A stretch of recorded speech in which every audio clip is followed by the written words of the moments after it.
West Coast Cookbook and Speakeasy with Chef Justice Putnam.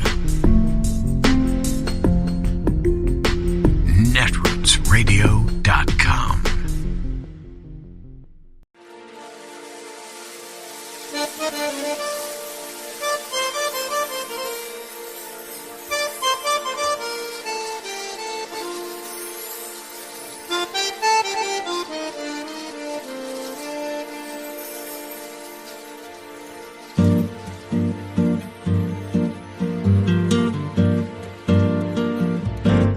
Je voudrais du soleil vert, des dentelles et des théières, des photos de bord de mer, dans mon jardin d'hiver. Je voudrais de la lumière, comme en Nouvelle-Angleterre. Je veux changer d'atmosphère, dans mon jardin d'hiver. Ma fleur sous la pluie de novembre, tes mains qui courent, je n'en peux plus de t'attendre. Les années passent, qu'il est loin, là je tombe. Nul ne peut nous entendre.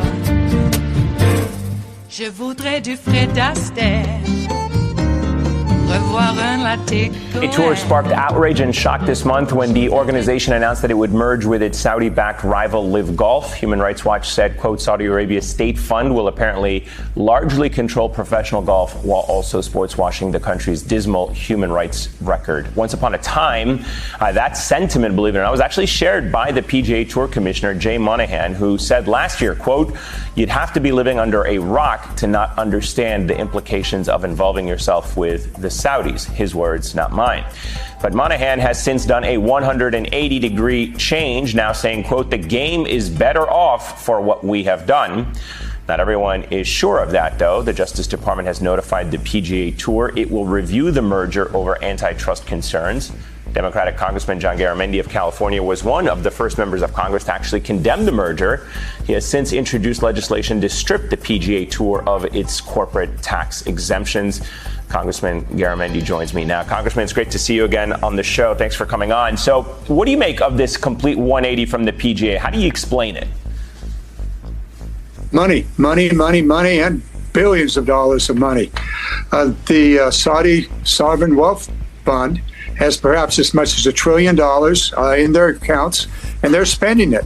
They're buying players a couple $100 million here and there for a soccer player, and who knows what Monahan got out of this, but it's all about money. And it is just absolutely outrageous that we would allow the Saudi Sovereign Wealth Fund and all the bad things that they have done to the United States, to Mashiga and others, to be able to profit and benefit from a tax exemption. PGA is a charity. Why would PGA be a charity when it makes $1.5 billion a year? Good question. We ought to terminate that and let PGA be a standard corporation, let them pay their income taxes. And if they want to do a charity, well, go ahead and make your charitable donation. Let's talk about this notion that Human Rights Watch laid out, that this is effectively an effort to sports wash Saudi Arabia's human rights record. Do you see that? I mean, is there cause to believe that that's what they're doing? Oh, absolutely. There's no doubt that Saudi Arabia is using its vast sums of money, which, by the way, that's our gas. When you go to the gas pump, that's Saudi money that you're putting into that credit card, and it goes off to Saudi Arabia.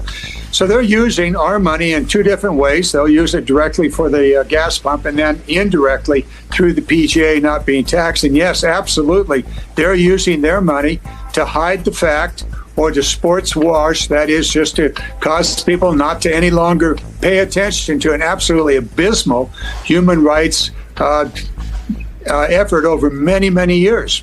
What do you say to critics who say it's a bit rich for the U.S. government, which deals with Saudi Arabia, sells weapons to Saudi Arabia, has relationships with other governments that have abysmal human rights record that end up buying assets in America, whether they are sports or corporations? What do you say that Saudi Arabia is being unfairly singled out here for doing what other countries do, including with the United States government?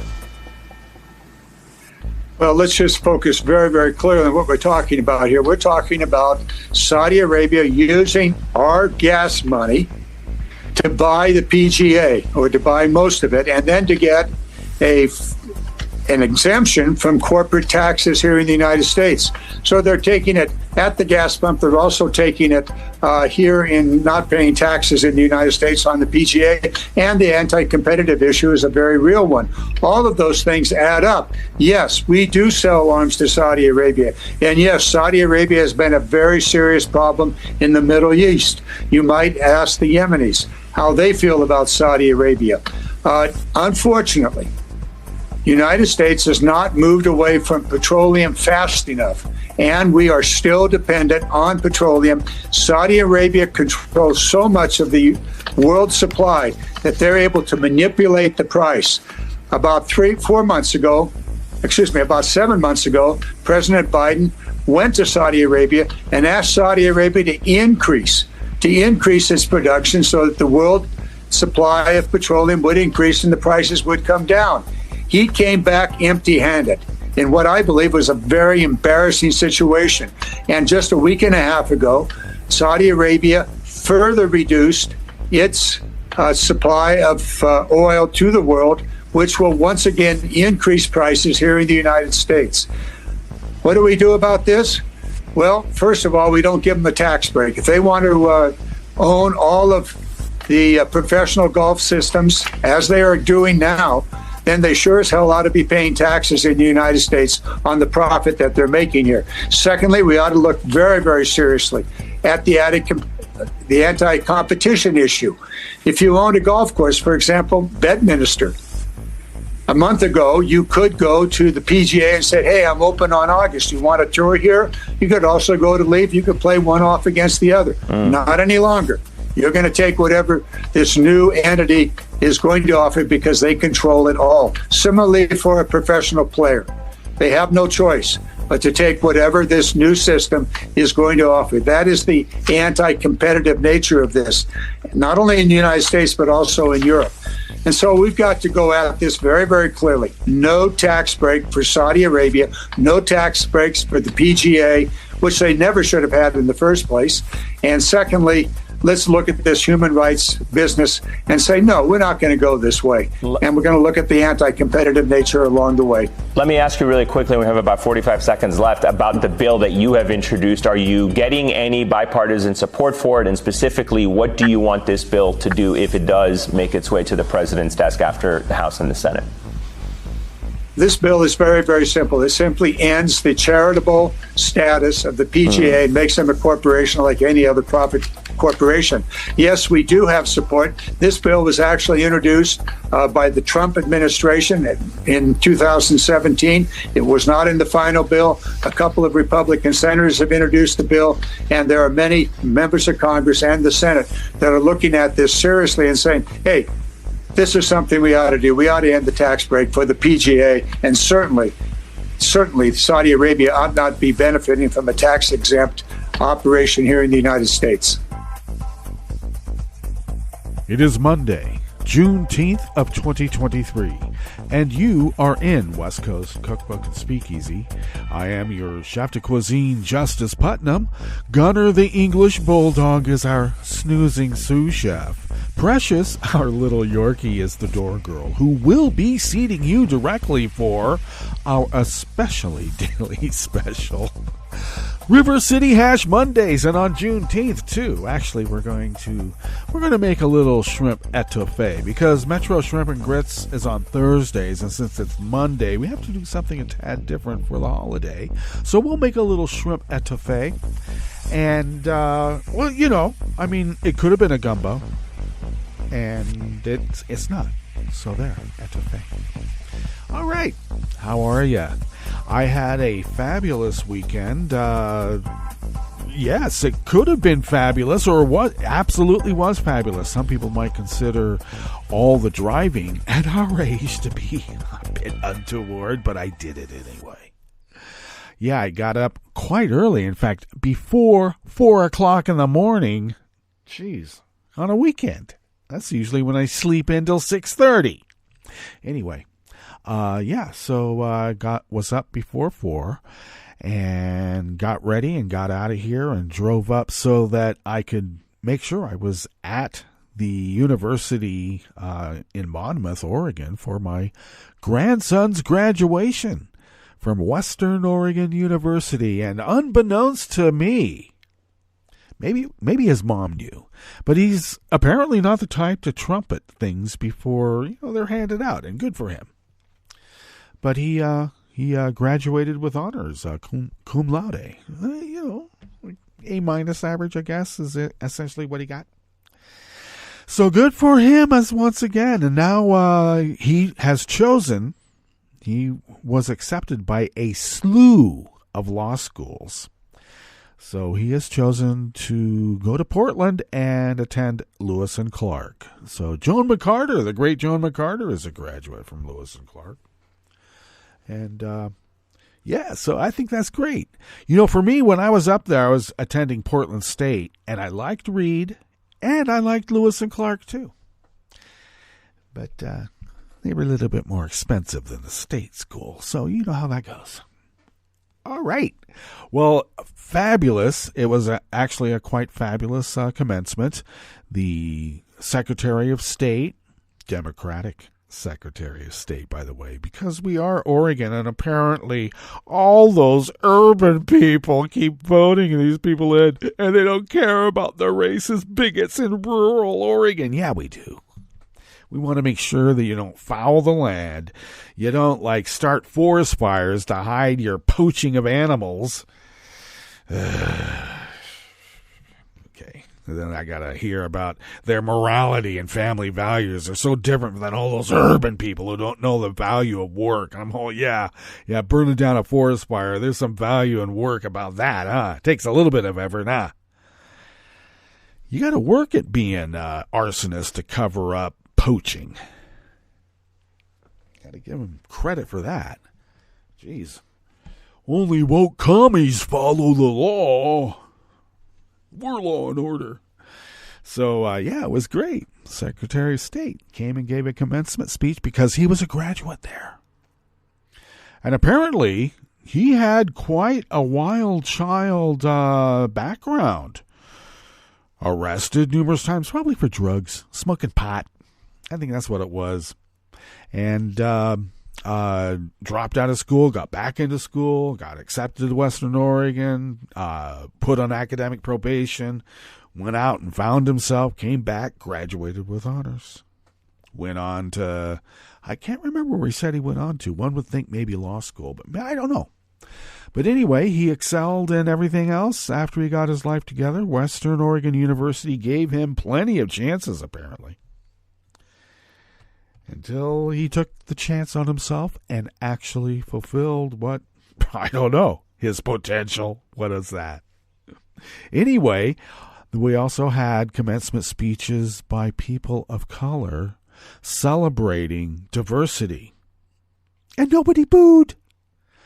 Because I guess MAGA doesn't send their kids to Western Oregon University, even though it's a criminal justice school, too. They don't teach fascism there, apparently. I wonder how many of their people get hired by cops out in the woods. I don't think very many. Now, I think they're going on for maybe another idea of police reform. I don't know. The student campus cops directing traffic some of them seem quite serious, and you wouldn't want to be caught with them on a darkened alley somewhere in urban America. Whatever that is. We know what that is. Urban America is Juneteenth. All right. We know what they mean by urban. Yeah. People of color. So it's Juneteenth, and already where I'm hearing, well, even before, but since it's Juneteenth now, boy, it's like, how dare it be a federal holiday? How dare they? I can't believe it. We should be celebrating our flag. Well, you know what Juneteenth is? It's celebrating the end of slavery, and you think that's a bad thing. You got to wonder about those kind of people. I do. In fact, I do more than wonder about it. Oh, yeah. So you're against celebrating the end of slavery. Good. I'm glad you let me know. I might have been able to suspect by the fuck Biden flag you're flying across the across the street from the elementary school. Yeah, they do that here. Actually, that's more in jest now, because the fellow who had been flying the actual fuck Biden flag, not let's go Brandon, okay, actual fuck Biden across the street from the elementary school on the way for the kids to get to the elementary school, etc., couldn't get him to take that down for pretty much through the duration of the pandemic and a bit before. And then I noticed it was taken down. And since we have a lot of renters here, I think that he moved on. So maybe that's what the deal was. Couldn't get him to take it down. Asked nicely. City, sent a couple of entreaties, but, city's back down on many things. I got to tell you, don't want to cause problems. Divisiveness. And the people causing the divisiveness are the fuck Biden flag people. Okay? So, when they say they don't like Juneteenth because they're against the end of slavery, or at least a celebration of it, tells me all I need to know. So what do? Do I take the fake katana swords out and sharpen them up? Can you do that? I don't know. Maybe not. And will that be enough to go out there and act like White Chain Kane? Deflecting rifle fire, gunfire with your sword? Did he have a sword? Did he ever use a sword? Well, he was adept at all weaponry because he was all form. He was all form kung fu. Some people, did the crane. Some people did the crouching tigers, et cetera, et cetera. But he was all form. He did it all. So he was adept at throwing, the little brass stars and then doing the nunchucks. But mostly he was like without weaponry. So I remember him catching arrows. Yeah, try that, kids. Just try it. Don't do that. There's a way to practice at it, but I'm not suggesting that kids go out there and start shooting arrows at each other and catching them before they get impaled. Don't do it. You can work up to it, but don't do it now. Okay. Tisk, tisk. I like doing that.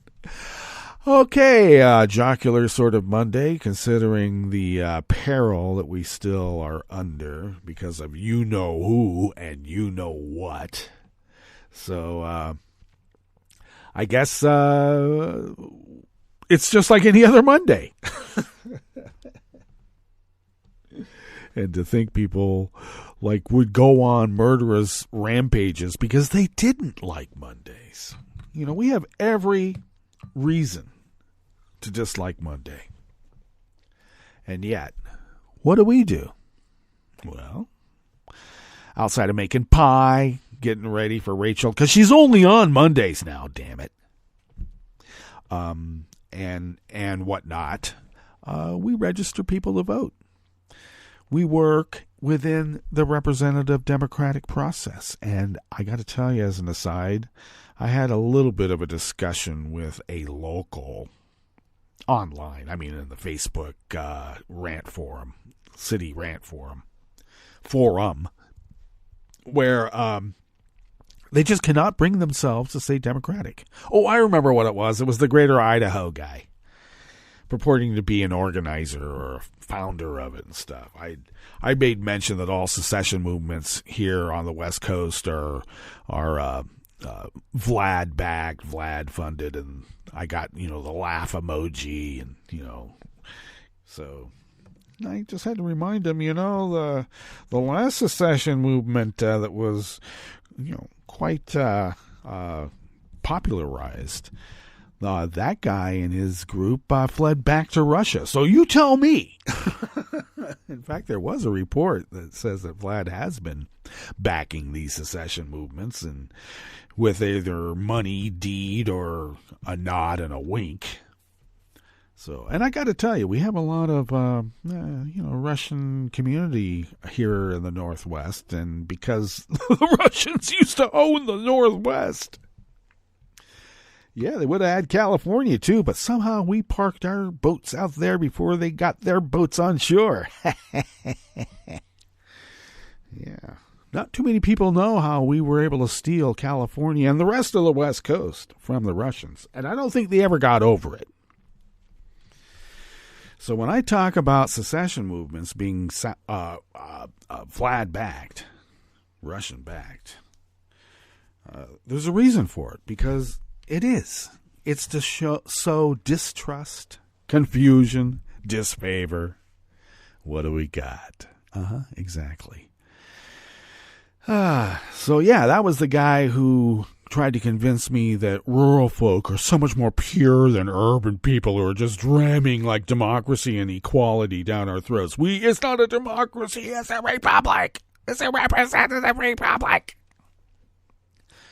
And I had to remind him, look, I've taken a few civics classes. I've taught a few civics classes. I'm a granddad. Don't I have some sort of deference for wisdom? Apparently not. Know-it-alls know it all no matter what age they are. Usually they're know-it-alls at a young age and they carry it forward. But, so a little tete-a-tete, a little back and forth. And eventually, the secessionist movement backed off. Because, I don't think there's a debate with those kind of people. Mocking.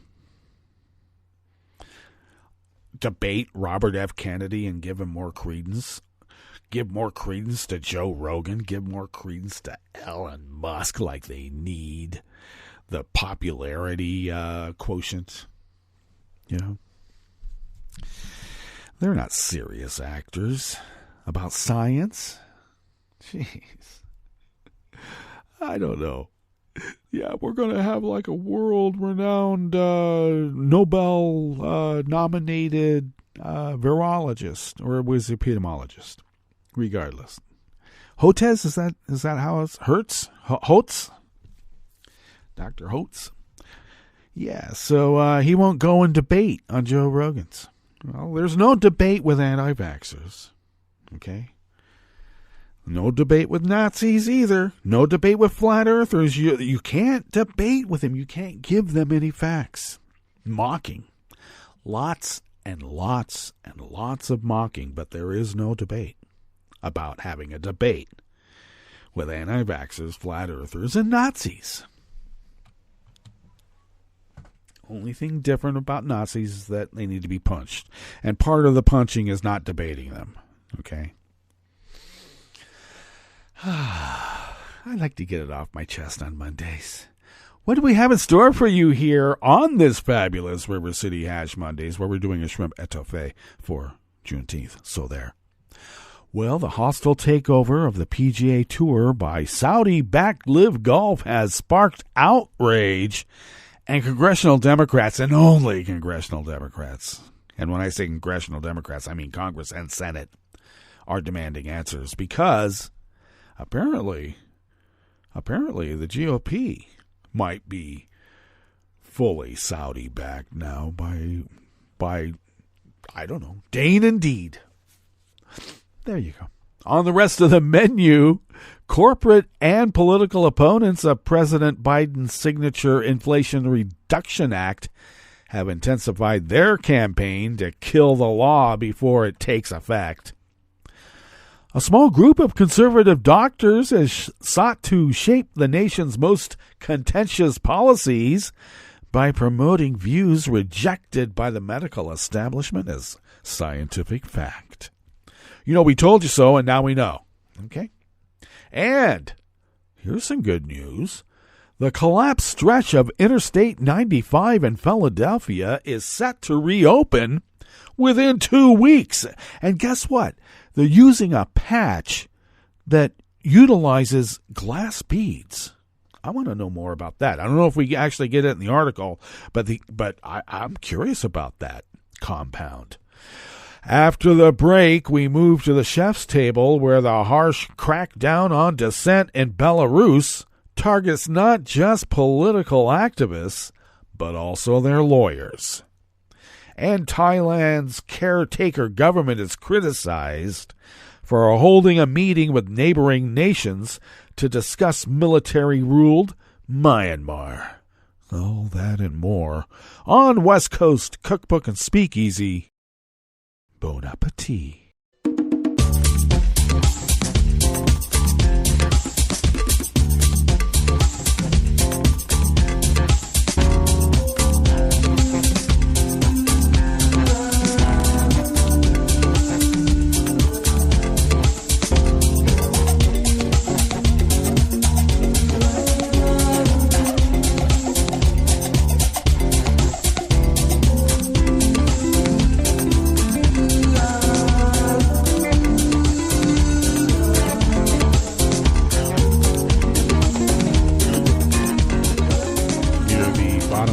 Page at netrootsradio.com. To the right of the page is the chat room link, monitored by Kelly Lincoln, and we thank Kelly for doing so.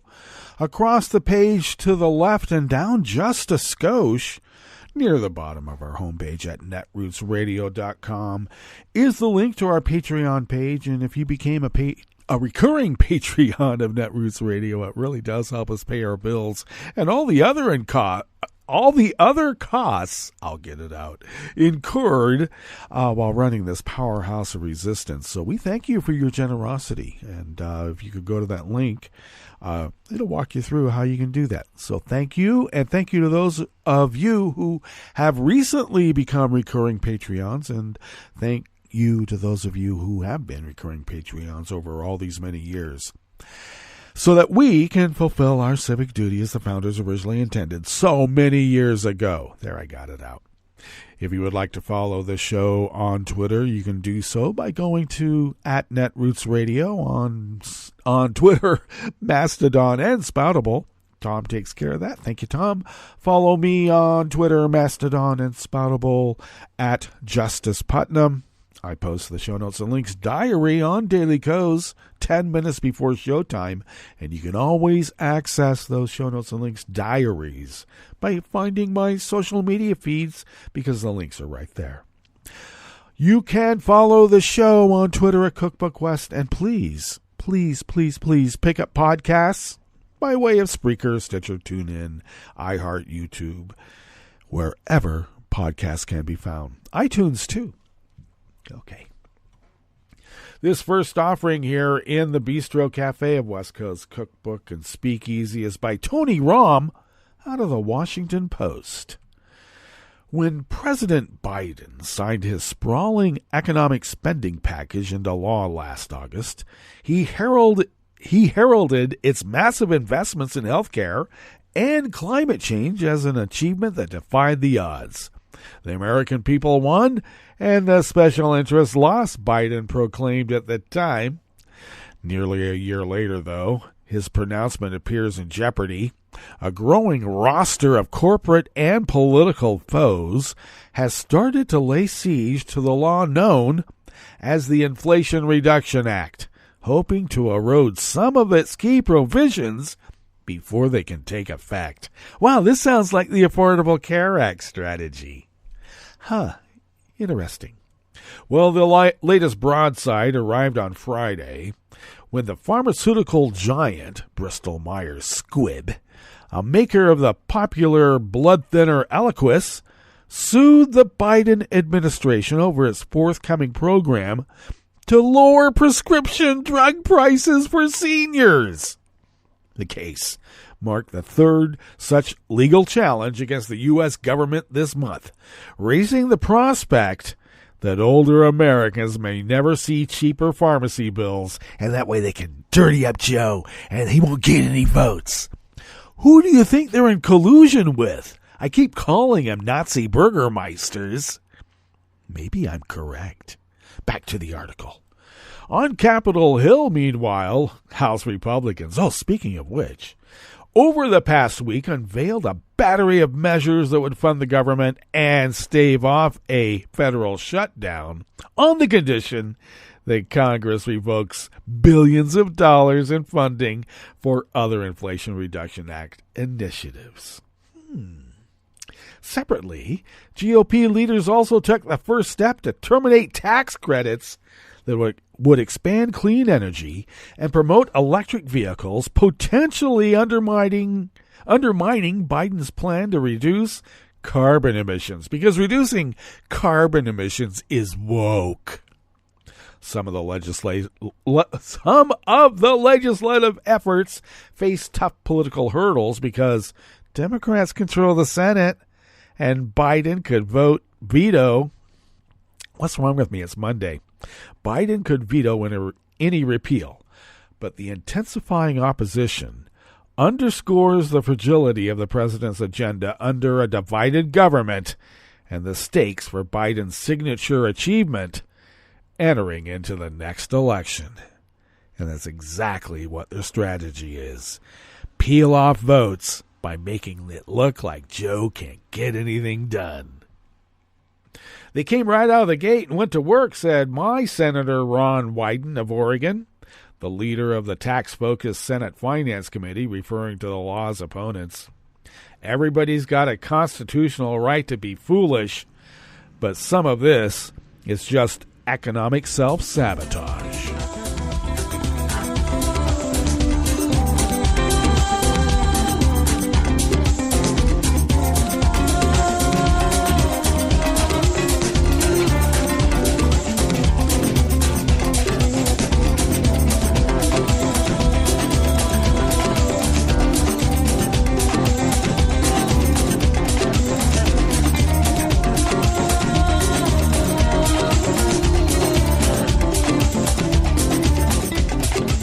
Lauren Weber, Caitlin Gilbert, and Taylor Lorenz bring us this next offering here in the Bistro Cafe of West Coast Cookbook and Speakeasy Juneteenth River City Hash Mondays. A small group of conservative doctors is sought to shape the nation's most contentious policies on abortion and transgender rights by promoting views rejected by the medical establishment as scientific fact, according to documents reviewed by the Washington Post that describe the group's internal strategies. The records show that after long struggling to attract members, the American College of Pediatricians gained outsized political influence in recent years, primarily by using conservative media as a megaphone in its quest to position the group as a reputable source of information. They're like the crisis clinics of all of this. The organization has successfully lobbied since 2021 for laws in more than a half a dozen states that banned gender-affirming care for transgender youth, with its representatives testifying before state legislators against the guidelines recommended by mainstream medical groups, according to its records.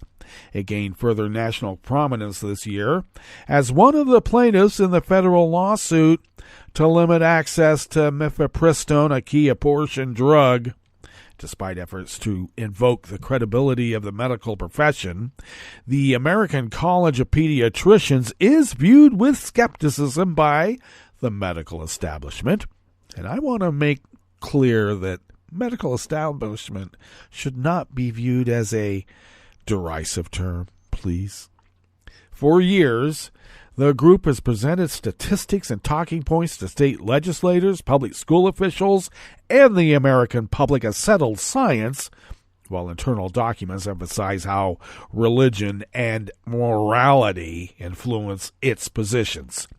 Meeting minutes from 2021 describe how the organization worked with religious groups to affect the idea makers through the high courts, professional literature, and legislatures. It promotes conversion therapy, a discredited practice intended to change the sexual orientation or gender identity of LGBTQ people that most medical societies warn can result in harm. Pediatric experts deemed a June 2022 report crafted by the group that undergirds a new Florida policy banning transgender care for Medicaid recipients as unscientific. Francis Collins, former longtime director of the National Institutes of Health, accused the group in 2010 of distorting his research to make a point against homosexuality. Jill Simmons, executive director of the American College of Pediatricians, disputed criticism that her organization promotes policies that do not follow science. Our recommendations are based on the medical research and what is best for the children, she said. Oh, yeah. Whatever I hear was best for the children, I keep hearing scary clouds. UFO abductions from daycare centers. And the accusations of the LGBTQ community being groomers from organizations that are under criminal indictment for thousands and thousands and thousands of child abuse, pedophilia cases.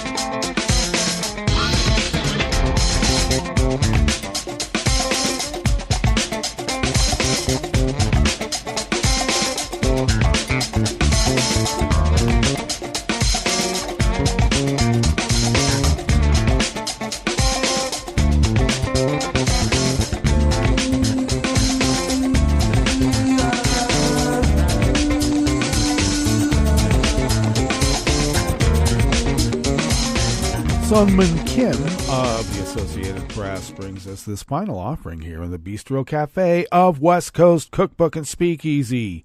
The collapsed stretch of Interstate 95 in Philadelphia will reopen within 2 weeks.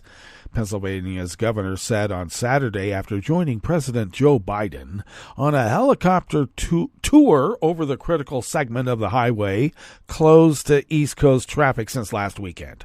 We're getting it done here in Philly, Governor Josh Shapiro said at a briefing at Philadelphia International Airport after the flyover that included members of Congress and the city's mayor. Biden outlined the substantial initial federal commitment and longer-term support for a permanent fix for the vital roadway. I suppose Republicans are going to try to stop it. I know how important this stretch of highway is to Philadelphia and the Northeast Corridor, he said. Over 150,000 vehicles travel on it every day, including 14,000 trucks. It's critical to our economy, and it's critical to our quality of life.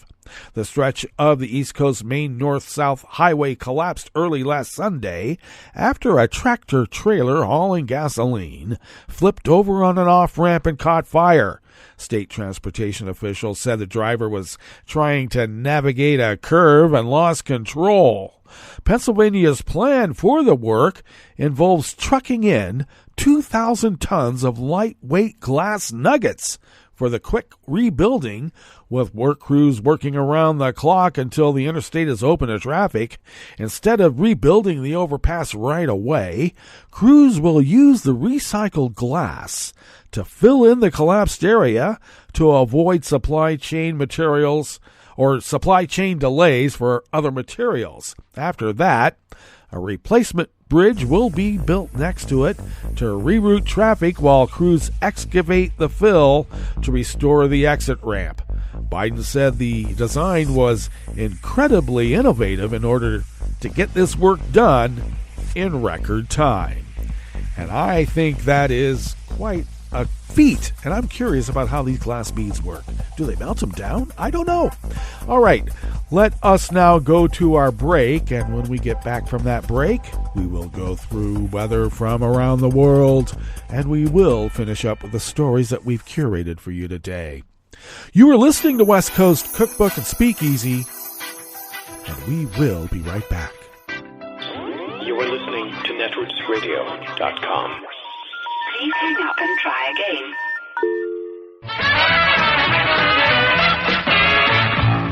From a point at sea to the circles of your mind, a new force is at work for planetary transformation. New radio for a new Earth.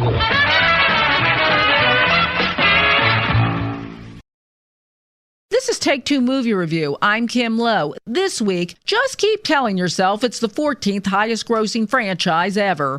By and large, the cartoons of the 80s never claimed to be highbrow entertainment. Instead, they were all about fun, action, and in the case of the Transformers, above all, about selling toys for Hasbro. Much like earlier installments in the classic 80s animated movie, Transformers Rise of the Beasts continues the plot from 2019's Bumblebee, with characters that originated on the TV show, plus some new ones. After stealing a Porsche that turns out to be a Transformer, young Brooklyn native and military tech wizard Noah is recruited along with museum worker Elena by Earth-based Autobots to help retrieve a mysterious so-called transwarp key that could send the robots back to Cybertron, the world from which they were forced to evacuate by the planet-eating god Unicron. A more nuanced plot than you might expect unfolds as the competing interests of the protagonists work out. The action scenes are suitably impressive for a $200 million action film in 2023, as is the voice talent for the bots, including Michelle Yeoh, Pete Davidson, Ron Perlman, Peter Dinklage, and even Peter Cullen, the original Optimus Prime.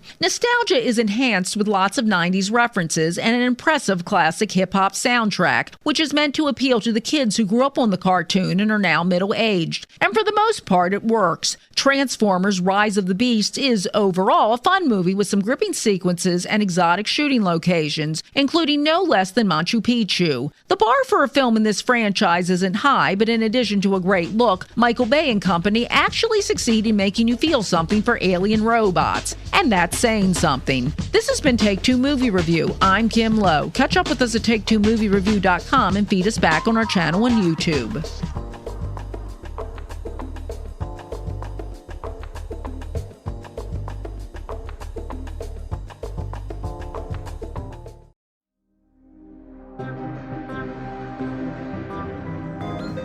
Hi, and welcome to Cosmos Quickly. This is Lee Billings. And this is Corinne Leong. Corinne, thanks so much for being here. Quick question for you. What's super duper bright and hundreds or even thousands of times heavier than our entire solar system, yet it's so hard to find that it has yet to be directly seen? It's not a good riddle, I admit. The answer, though, is a population 3 star. That's astronomer lingo for the very first stars in the universe, which formed from dense clouds of pristine hydrogen and helium that filled the cosmos in the first few 100 million years after the Big Bang. Those conditions should have allowed population 3 stars to bulk up to proportions impossible for more chemically enriched modern-day stars to achieve. Right, okay. And these massive stars were also foundational for everything else we see in the universe today, right? So they were important cosmic ingredients that set the table for the evolution of things like galaxies and black holes, other types of stars, planets, and, of course, us. Right, exactly, yes. So we're talking about them today because scientists may have kind of, sort of, seen them for the very first time. How do you only kind of, sort of see an ultra-luminous, gigantic star? Right. Well, these stars formed a very long time ago, which in cosmic terms also means to see them, we have to look for them very, very, very far away. They also didn't last very long due to how quickly they burned through all their stellar fuel. Each one existed for just a few million years, it's thought. These are bright but brief candles. Astronomers have to somehow see across a gap that encompasses almost the entire visible universe. So let me guess. That must mean even observatories probably couldn't take an actual picture of a population 3 star. So maybe scientists look for their more subtle effects, and they have to use the biggest, best thing we've got.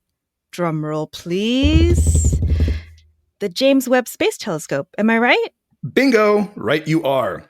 The James Webb Space Telescope, or JWST for short, was custom built to see the light from these first stars.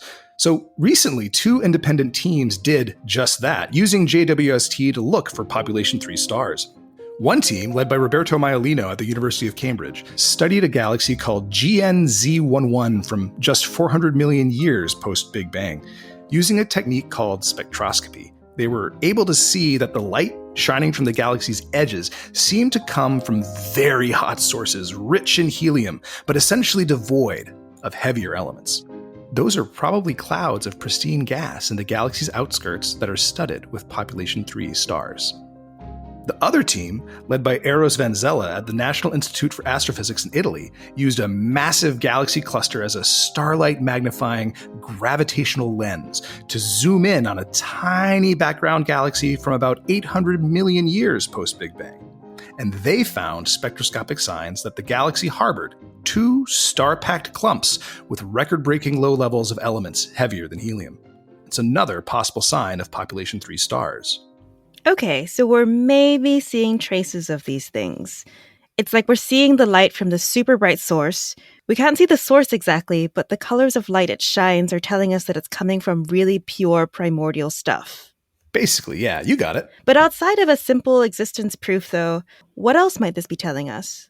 Well, if Maialino's team has in fact seen population 3 stars, their data suggests each would weigh at least 500 times as much as our sun.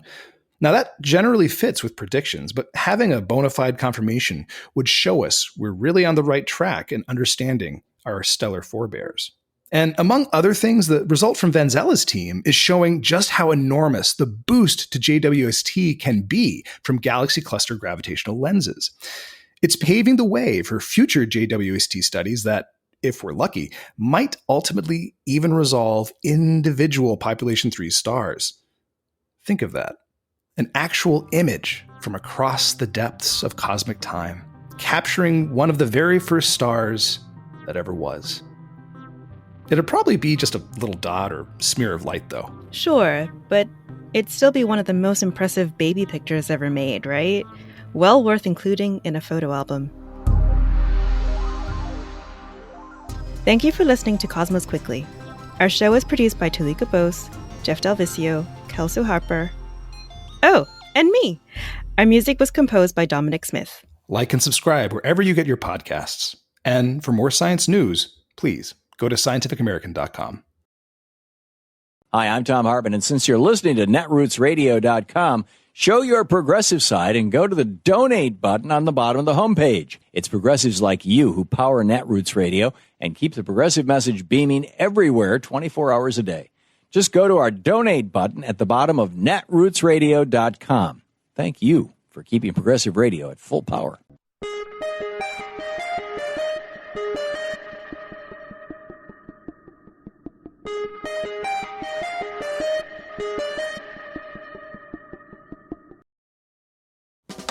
Welcome to 60 Second Civics, the daily podcast of the Center for Civic Education. I'm Donna Phillips. Today we continue our series on principles of the Constitution as part of our Civil Discourse and American Legacy project. We are joined by special guest Dr. Lester Brooks, American History Professor Emeritus from Anne Arundel Community College. Welcome, Dr. Brooks. Thank you for having me. Absolutely. We're going to continue with the question of what the major issues of the Philadelphia Convention were and why were they major issues. Another crucial issue that was discussed was representation. How would the states be represented? There were large states, there were small states, and so they had to decide who would be represented and how they would be represented. A second issue, or another issue, would be selecting the executive. How do you select the executive? Is it by vote of the people? Ultimately, they came up with the Electoral College. Still another major issue was slavery. What to do about the enslaved. And they will try and resolve to some degree. That will be an issue that will continue to, they'll continue to wrestle with. Thank you so much for joining us, Dr. Brooks. That's all for today's podcast, 60 Second Civics, where civic education only takes a minute.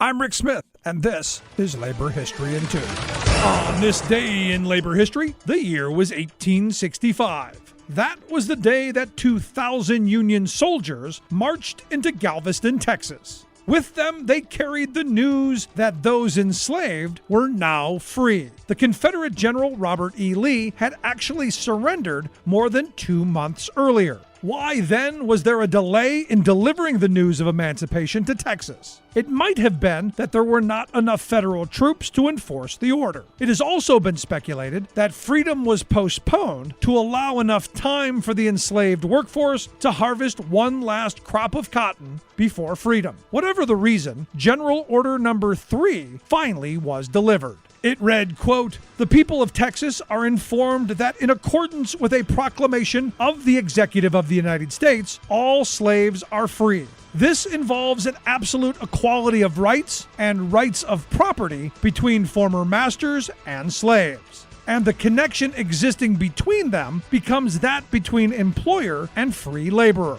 On hearing of the news, the newly freed people celebrated. The next year, they celebrated again in a holiday that became known as Juneteenth. In the years that followed, the holiday spread to other cities. But in the segregated South, black residents were often barred from holding Juneteenth events on public land. That is why in 1872, several black men in Houston purchased property and established Emancipation Park as a space to hold the celebration. In 1980, Texas became the first state to formally recognize Juneteenth. Today, this holiday is celebrated in black neighborhoods across the country, with gatherings, barbecues, songs, and remembrances of the fight for freedom. Like what you hear? Check out more at laborhistoryin2.com.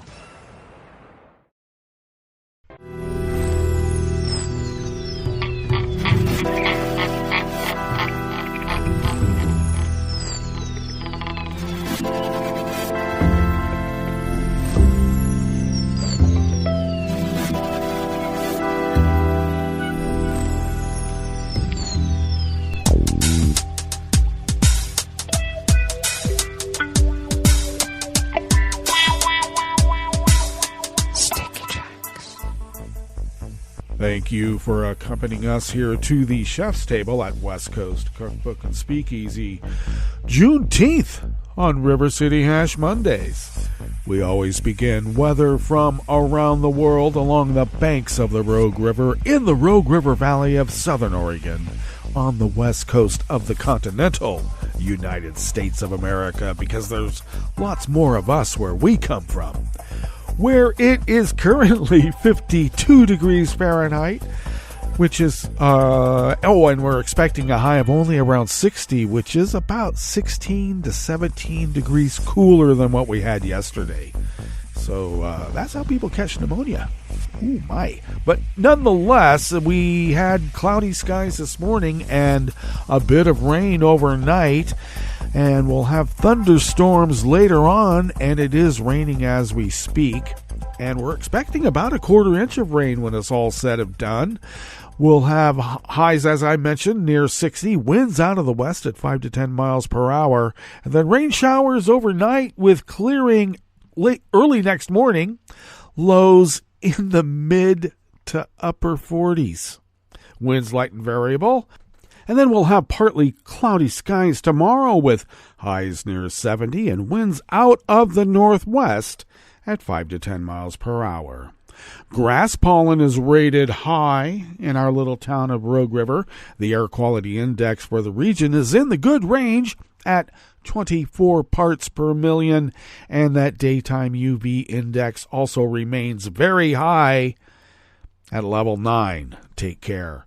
Barometric pressure is holding steady at 30 inches. Visibility is up to 9 miles, and relative humidity is at 90%.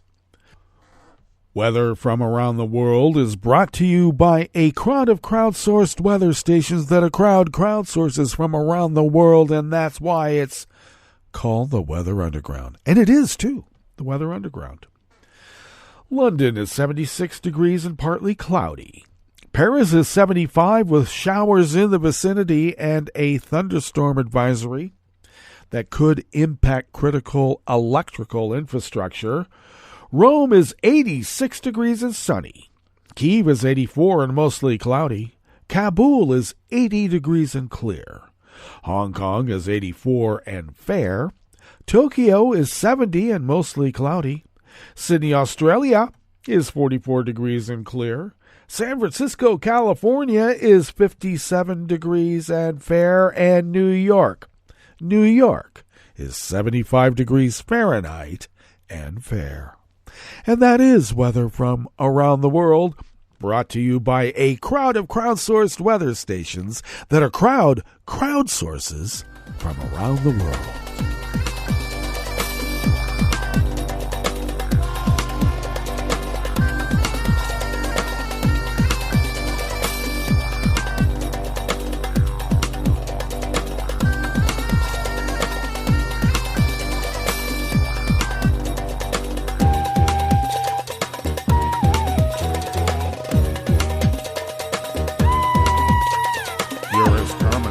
Of the Associated Press brings us this first amuse-bouche here at the chef's table at West Coast Cookbook and Speakeasy. River City Hash Mondays on Juneteenth.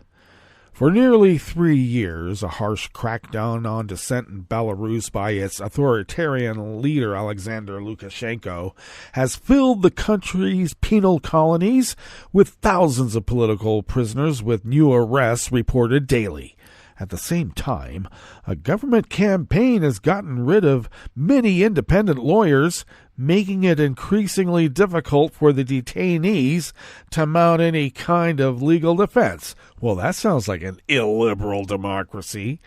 Shirazad Zikaratsky is among those lawyers forced to leave Belarus under the threat of arrest. More than 500 of his colleagues have been stripped of their law licenses and quit the profession since 2020, and many of them have moved abroad after facing reprisals at home. Some even ended up in prison. Zukaratsky says Belarus has effectively run out of independent lawyers to represent the many political prisoners in the country of 9.5 million people, a situation he calls catastrophic. The sweeping crackdown began after Lukashenko has run Belarus with an iron fist for 29 years, won re-election in August of 2020 in a presidential election that was widely seen at home and in the West as fraudulent. The number of lawyers in Belarus has dropped from about 2,200 in 2020 to about only 1,650 this year.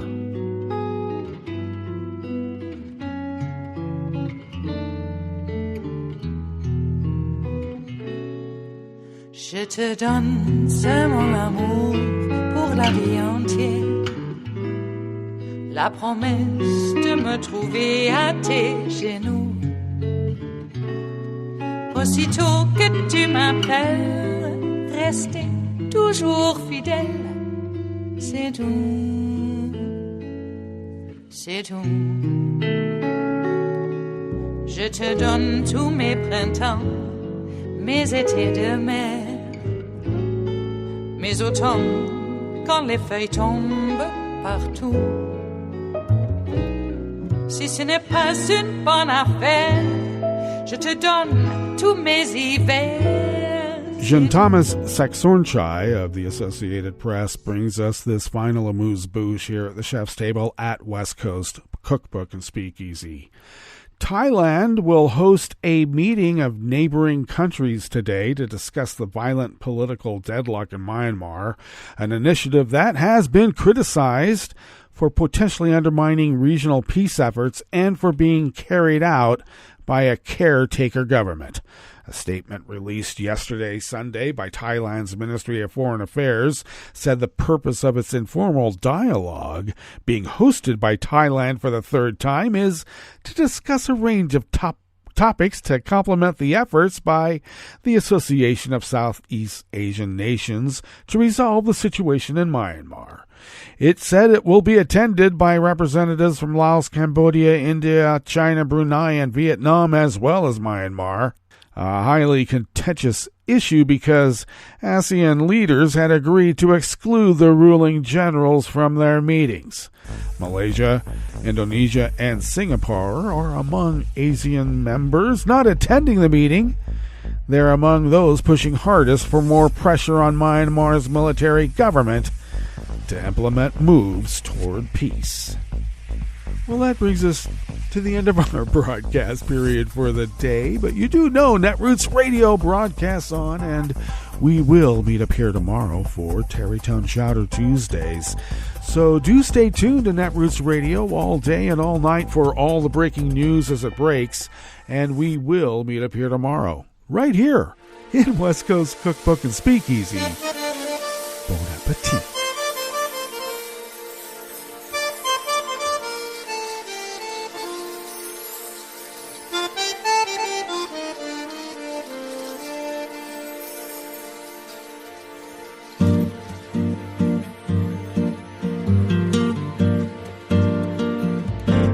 Je voudrais du soleil vert, des dentelles et des théères, des photos de bord de mer, dans mon jardin d'hiver.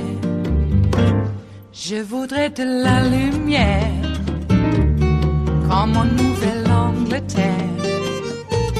Je veux changer d'atmosphère, dans mon jardin d'hiver.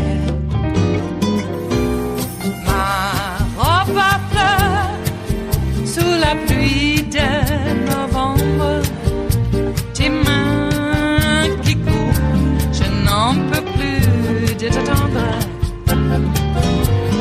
Les années passent, qu'il est loin, là je tombe. Nul ne peut nous entendre. Je voudrais du Fred Astaire, revoir un latte Goël. Je voudrais toujours te plaire dans mon jardin d'hiver. Je veux déjeuner par terre, comme au long de golfe clair, t'embrasser les yeux ouverts dans mon jardin d'hiver.